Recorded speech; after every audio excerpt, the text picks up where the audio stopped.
মধ্যে 15টি হলের ভোট গণনা সমাপ্ত করতে পেরেছি।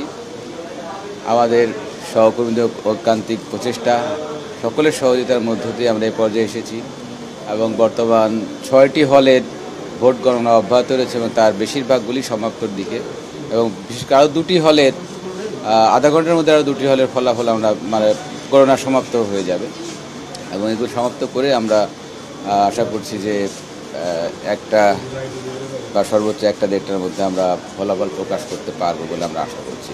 তা আমাদের সেই যত কষ্ট হোক আপনার সহযোগিতা মনে করতে হবে যে আমাদের যে 24শে জুলাইয়ের যারা গণঅভ্যুত্থানের মধ্য দিয়ে যারা আত্মাহুতি দিয়েছে তাদের যে স্পিড, যে গণঅভ্যুত্থানের যে চেতনা, গণঅভ্যুত্থানের স্পিড, সেই স্পিডকে ধারণ করে একটি গণতান্ত্রিক পরিবেশ পুরো প্রতিষ্ঠার যে সম্ভাবনা দেখা দিয়েছে, জাহাঙ্গীরনগর হয়ে থাক সেই গণতন্ত্র পুনঃপ্রতিষ্ঠার অন্যতম কাণ্ডারি। কেননা আমাদের জাহাঙ্গীরনগর বিশ্ববিদ্যালয় থেকে প্রথম জাকসু নির্বাচনের ঘোষণা করা হয়েছিল এবং আমাদের মাননীয় উপাচার্য মহোদয় এই ঘোষণার মধ্য দিয়ে সারা দেশব্যাপী বিশ্ববিদ্যালয়গুলিতে, শিক্ষা প্রতিষ্ঠানগুলিতে গণতান্ত্রিক প্রক্রিয়া অব্যাহত রাখার এবং সেই গণতান্ত্রিক শিক্ষার্থীদের অধিকার আদায়ের যে একটি প্ল্যাটফর্ম, তাদের প্রাণের দাবি, 33 বছর পর তাদের প্রাণের দাবি জাকসু নির্বাচন সম্পন্ন করার।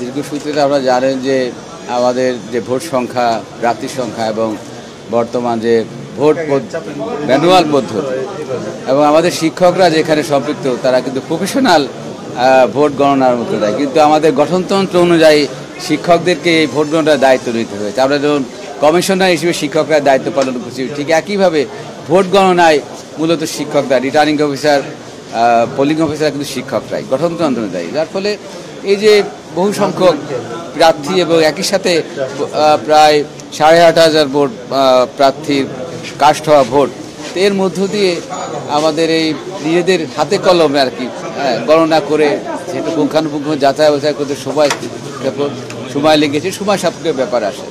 হ্যাঁ, এখন অনেক জায়গায় ডিজিটাল পদ্ধতি, যেহেতু আমরা ডিজিটাল পদ্ধতিতে চিন্তা করেছিলাম সেটি হয়নি বিভিন্ন কারণে, ম্যানুয়াল এবং অনেকের দাবি ছিল ম্যানুয়ালে, কিন্তু সেটি আমরা দাবির সকলের অনেকেরই দাবির প্রেক্ষিতে আমরা ম্যানুয়ালেই গণনা প্রক্রিয়া অব্যাহত রেখেছি। এর মধ্য দিয়ে আমরা আশা করছি আজ 1টা থেকে 1.5টা বা 2টার মধ্যে আমরা পূর্ণাঙ্গ পারফিউম ডিওডোরেন্ট স্টিক এর ওডর ফাইটিং ফর্মুলা দুর্গন্ধ দূর করে দেয়, লং লাস্টিং ফ্রেশনেস 24 ঘন্টা পর্যন্ত। ফলাফল প্রকাশ করার মধ্য দিয়ে আমাদের যে কমিটমেন্ট, আমাদের অভ্যুত্থানের যে চেতনা এবং অভ্যুত্থানকারীরা যে আমাদেরকে এই পথ দেখিয়েছে এবং তাদের স্মৃতির প্রতি, আত্মার প্রতি মাগফিরাতের মধ্য দিয়ে এবং শ্রদ্ধার মধ্য দিয়ে আমরা আমাদের এই কমিটমেন্ট, শিক্ষার্থীদের যে গণতান্ত্রিক অধিকার প্রতিষ্ঠার যে দাবি, সেটি আমরা 33 বছর পর জাহাঙ্গীরনগর বিশ্ববিদ্যালয়ের হাত ধরে এবং সারা দেশ যেমন অনুপ্রেরণা পেয়েছে, তেমনই আমাদের শিক্ষার্থীদের সেই অনুপ্রেরণা আমরা বাস্তবায়নের মধ্য দিয়ে আমরা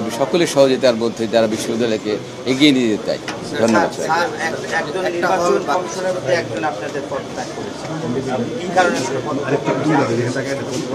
আমি এ বিষয়ে কথা বলতে পারবো না। আমাদের কোনো পদত্যাগপত্র আমাদের কমিশনে আসেনি, যার ফলে এ বিষয়ে আমি কথা বলতে পারবো না।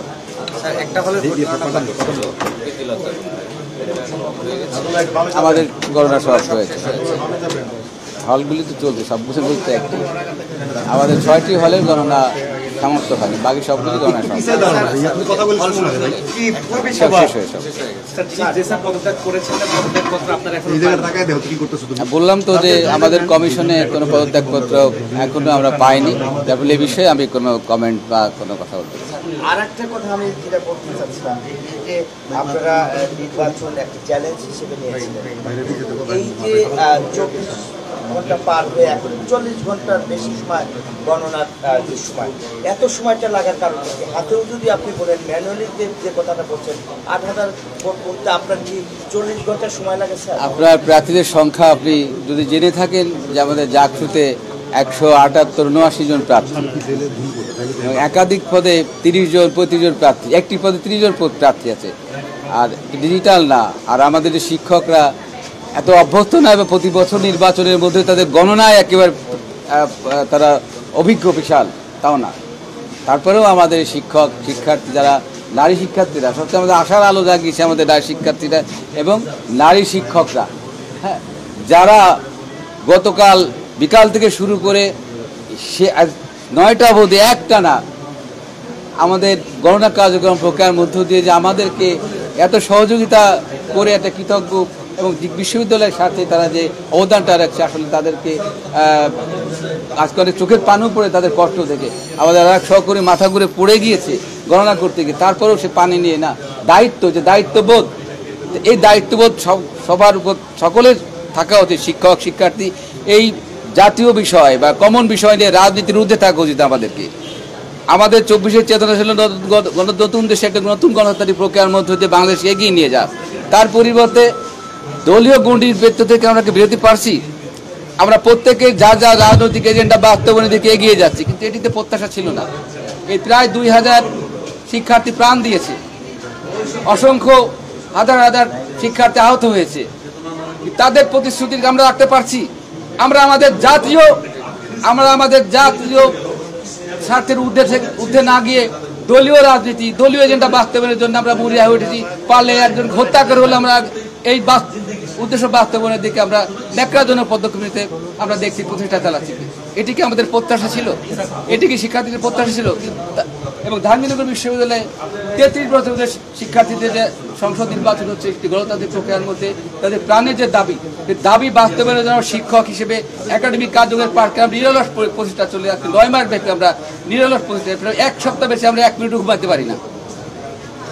এটি আমাদের চ্যালেঞ্জ এবং চ্যালেঞ্জ নিয়েছিলাম যে শিক্ষার্থীদের দাবি পালন করবো। এই চ্যালেঞ্জ মোকাবেলা করতে যদি আবার কোনো ফ্যাসিবাদের শক্তির জন্ম হয়, আমরা যেমন 24-এ আন্দোলনের মধ্য দিয়ে ফ্যাসিবাদী শক্তিকে পতন ঘটিয়েছি, বিশ্ববিদ্যালয়ের কোনো ফ্যাসিবাদী চক্র যদি আবার ফ্যাসিবাদ কায়েমের চেষ্টা করে, সে বর্তমান উপাচার্য হোক আর পরবর্তী যে কোনো উপাচার্য